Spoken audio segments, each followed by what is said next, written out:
sa ating pag-iimbestiga sapagkat ang confidential fund ay isang bahagi na lamang ng budget ng OVP at ng DepEd. Ang tanggapan ng Vice President Sara Duterte ay mayroon ding napakalaking budget na 2.3 billion noong taong 2023.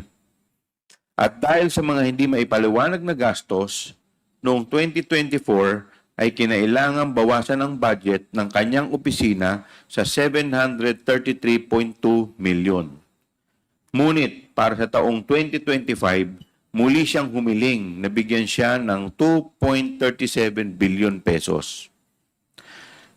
Tungkol naman sa DepEd, sa panahon na siya ay secretary, lumitaw ang mga pulang bandila sa procurement ng mga laptop para sa DepEd computerization program tulad ng rig bidding at pagsasabuatan ng mga bidders. Matapos ang mga buwan ng masusing pagdinig at talakayan, marami na tayong natuklasan ng mga issue at gayon ay marami na rin po tayong nalaman ukol sa mga pangangailangan ng ating batas at regulasyon. Malayo na ang narating natin, ngunit alam pa rin natin na marami pa tayong kailangang busisiin. Isa sa mga pangunahing tungkulin ng Kongreso ay ang bumuo ng mga batas na tunay na maglilingkod sa ating bayan. Ang ating layunin ay hindi lamang lumikha ng mga batas, kundi bumuo ng mga batas na tunay na sumasailalim sa pangangailangan at hangarin ng bawat Pilipino.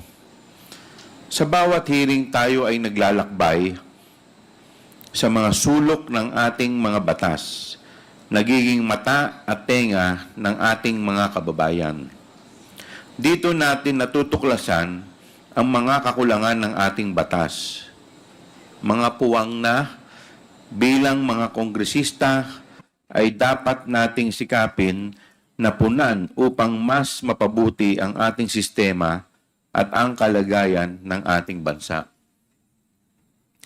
Bago ako magpatuloy, nais kong ipahayag ang taus-pusong pasasalamat sa lahat ng ating mga resource persons. Ang inyong dedikasyon ay nagbibigay liwanag sa madilim na landas ng katiwalian. Alam namin kung gaano kahirap ang inyong pagdalo sa mahabang pagdinig. Ang inyong presensya at pagsagot sa mga katanungan ng komite ay hindi matutumbasan. Aasahan po namin ang inyong patuloy na suporta at pasensya sa mga susunod na pagdinig ng komite. Nagsimula ang lahat na ito sa isang speech at isang request for investigation.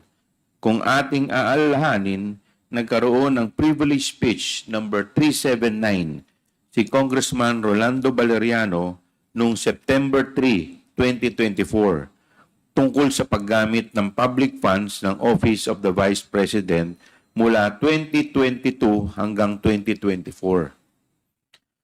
At ang motu proprio na investigasyon sa manifestation ni Congresswoman Jervil R. Luistro noong September 2, 2024. Patungkol sa iba't ibang issue na nakapaligid sa budget ng Department of Education or DepEd. Kasama na rito ang hindi matagumpay na pagpapadala ng mga computer units sa mga teacher, estudyante at mga paaralan. Kaya't unang sinimulan namin ang pagtingin sa regular funds ng pangalawang Pangulo sa parehong OVP at DepEd. Para sa OVP, tinignan natin ang mga maranyang satellite offices kung ating aalalahanin, nakakabahala na halos kalahati ng budget ng OVP para sa 2023 at 2024 ay napunta sa pagtatayo at pagpapanatili ng mga satellite offices nito sa buong bansa. Ang tanggapan ng Vice President Sara Duterte ay mayroon ding napakalaking budget na 2.3 billion noong taong 2023. At dahil sa mga hindi maipaliwanag na gastos, noong 2024 ay kinailangang bawasan ang budget ng kanyang opisina sa 733.2 million. Ngunit para sa taong 2025, muli siyang humiling na bigyan siya ng 2.37 billion pesos. Tungkol naman sa DepEd, sa panahon na siya ay secretary, lumitaw ang mga pulang bandila sa procurement ng mga laptop para sa DepEd computerization program tulad ng rig bidding at pagsasabuatan ng mga bidders. Siya rin ay hindi nakapaghatid ng laptop na nagkakahalaga ng 9 billion para sa mga programa ng e-learning ng DepEd na tila isang napakalaking pagkukulang sa panahon na lumalalang pangangailangan para sa mga kagamitan ng edukasyon. Ngunit sa ating pagdinig at pagsusuri ng budget utilization ng DepEd at OVP, paulit-ulit lumilitaw at pinaka nakakabahala ang mga issue patungkol sa confidential funds.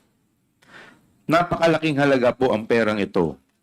Sa OVP, mula 4th quarter ng 2022 hanggang 3rd quarter ng 2023, mayroong nagastos na 500 million worth of confidential funds.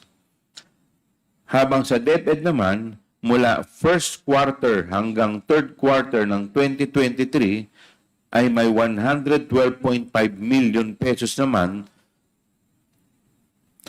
Suma total ay may 612.5 million pesos, higit kalahating bilyon ang hinawakang confidential funds ng ating Vice Presidente. Natural bilang mga mambabatas na may mandatong masiguro na nagagamit ng wasto ang pera ng taong bayan, paulit-ulit rin naming naitatanong, saan napunta ang confidential funds? Sa ating pagsusuri, lumitaw ang mga sumusunod na kakulangan o gaps sa ating batas. Number 1, ang halaga ng Fidelity Bond para sa Special Disbursing Officers or SDO ay napakababa kumpara sa pondo na kanilang hawak. Tulad ni SDO Gina Acosta na may approved amount of bond na 8 million pesos pero ang kanyang amount of accountability ay 500 million pesos. Si SDO Edward Fajarda naman ay may approved amount of bond na 4 million pesos pero ang kanyang amount of accountability ay 50 million pesos. Pagpapatibay ng mga patakaran ng COA tungkol sa budget at mga technical resources. Pangatlo, pinaka nakakabahala rin ay tila walang maayos na sistema o paraan upang masiguro o ma-check o audit ng COA na nasa wasto ang paggasta ng mga confidential funds. At ikaapat, malinaw na mga alituntunin sa mga detalye na dapat isama sa physical and financial plan na dapat ding suriin ng mga ahensya ng pambansang gobyerno at hindi lamang sa Department of Budget and Management. Gayon din, ang kinakailangan ng pagsusumiti ng mas detalyadong ulat under oath ng mga accomplishment and liquidation reports kasabay na ang mga ebidensya ng accomplishment na ito. Sa terminong confidential ay tila ginagamit bilang isang panakip upang itago ang katotohanan mula sa atin. Para sa kaalaman ng lahat, ang confidential funds ay hindi discretionary allowance o funds ng isang ahensya. Hindi siya secret funds. Siguro po, panahon na upang harapin natin ang katotohanan na hindi lahat ng mga nahalal o nalalagay sa posisyon sa gobyerno ay pwedeng basta-bastang pagkatiwalaan. Kailangan pa rin ng safeguards pati sa confidential funds sapagkat hindi maiiwasan na may mga nagtatangkang gamitin ang pagka-confidential nito upang itago ang impormasyon at pag-aabuso sa tiwala ng taong bayan. Ginagamit nila ang salitang confidential upang magbigay sa atin ng peking ilusyon na kahit ito'y lihim, ang mga pondo ay ginastos ng tama. Ngunit bakit kailangan pa itong itago sa mga taong tunay na nagpondo nito? Ang mamamayang Pilipino ay may karapatan malaman kung saan napunta ang kanilang pinaghirapang pera. Para sa akin, kapag nagamit ng confidential funds para sa kanilang layunin, wala nang dahilan upang hindi maging bukas at maging transparent. Walang mawawala kung sila'y mag-uulat kung paano ginastos ang mga pondo dahil tapos na rin naman na yung confidential operations kung saan ito pinaggamitan. Sa ngayon, naghahanda na po kami ng 2 batas upang masolusyonan ang ilan sa mga pagkukulang na natuklasan natin. Una, an act regulating the allocation and utilization of confidential and intelligence funds imposing penalties for misuse and misappropriation o ang Confidential and Intelligence Funds Act. Pangalawa, an act regulating special disbursing officers and imposing penalties for misappropriation o ang act regulating SDOs. Sa Confidential and Intelligence Funds Act, layunin naming tugunan ang tila maluwag na alituntunin batay sa Joint Circular number 2015-01. Sa mga hearing, nakita natin na pinapayagan ang mga resibo na may pirma lamang at hindi mabasang sulat kamay mula sa mga hindi nakikilalang tao bilang patunay ng liquidation. Panahon na upang magpatupad ng mas mahigpit na mga alituntunin sa paggamit ng mga confidential fund para sa mga confidential na gastos. Bagamat mahalaga ang mga confidential funds para sa pambansang seguridad, dapat itong balansehin sa tungkulin ng gobyerno na protektahan ang paggamit ng pampublikong pondo at ipatupad ang kinakailangang pagbabago sa batas, kaya taimtim naming hinihiling ang pag-aproba ng panukalang batas na ito. Samantalang ang Act Regulating Special Disbursing Officers and Imposing Penalties for Misappropriation, layunin nitong palakasin ang proteksyon ng pera ng bayan dahil ito ay madaling maging target ng mga head of agencies at special disbursing officers na abusuhin ang paglabas ng pondo sa milyong-milyong halaga at bilyon-bilyon na walang wastong liquidation at walang takot sa parusa. Muli rin naming bibisitahin ang mga patakaran ukol sa fidelity bonds at ang inaprubahang halaga ng bond ng mga HOAs at SDOs dahil nakita naman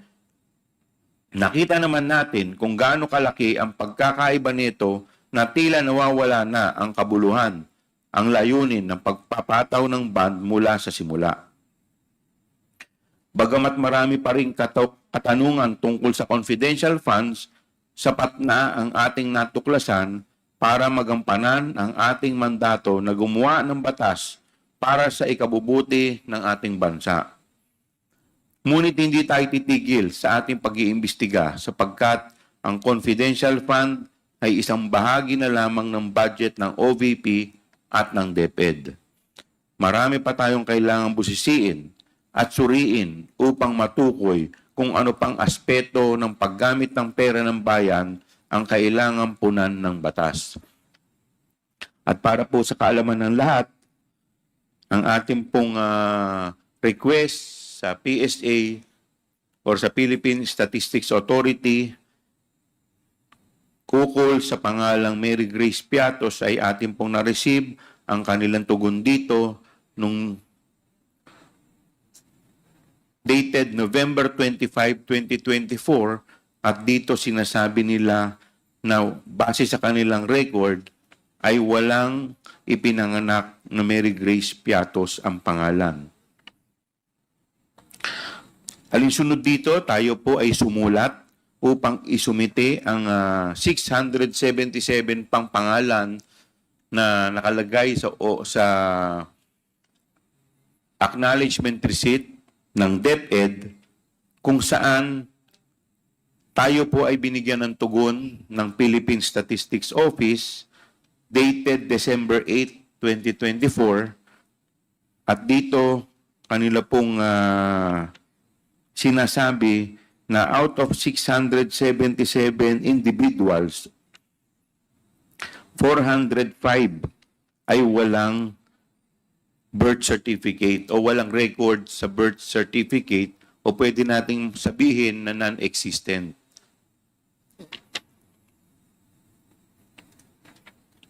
So, nandito po ang record